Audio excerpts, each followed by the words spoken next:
Big boss Malayalam season 7 Malayali പ്രേക്ഷകർക്ക് ഒന്നടങ്കം സുപരിചിതമായി മാറിയ താരമായിരുന്നു അനുമോൾ RS കാർത്തു.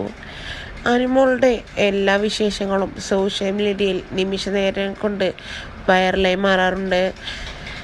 വലിയ രീതിയിലുള്ള വിമർശനങ്ങളും കുറ്റപ്പെടുത്തലുകളും ബിഗ് ബോസ് വിന്നറായതിനു ശേഷം അനുമോൾക്ക് നേരിടേണ്ടി വന്നു. അത് തന്നെ വലിയ രീതിയിൽ ബാധിച്ചിട്ടുണ്ട് എന്നും അനുമോൾ തന്നെ തുറന്നടിച്ചു.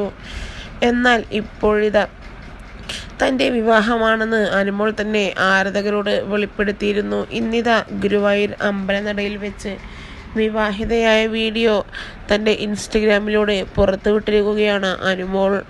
എന്തായാലും അനുമോൾക്കും ഭാവി വരനും വിവാഹ മംഗളാശംസകൾ നേർന്ന് ഇതിനോടകം നിരവധി ആരാധകരും രംഗത്തെത്തുന്നുണ്ട്. എല്ലാവർക്കും ഒന്ന് സർപ്രൈസായി എന്ന് തന്നെ പറയാം. കാരണം ഒരു മുൻകൂട്ടിയുള്ള ഒരുക്കങ്ങളോ ഒന്നും തന്നെ ഇല്ലാതെയാണ് അതിഗംഭീരമായി ഇങ്ങനൊരു വിവാഹം അനുമോൾ നടത്തിയെടുത്തത് എന്ന് തന്നെ പറയാം.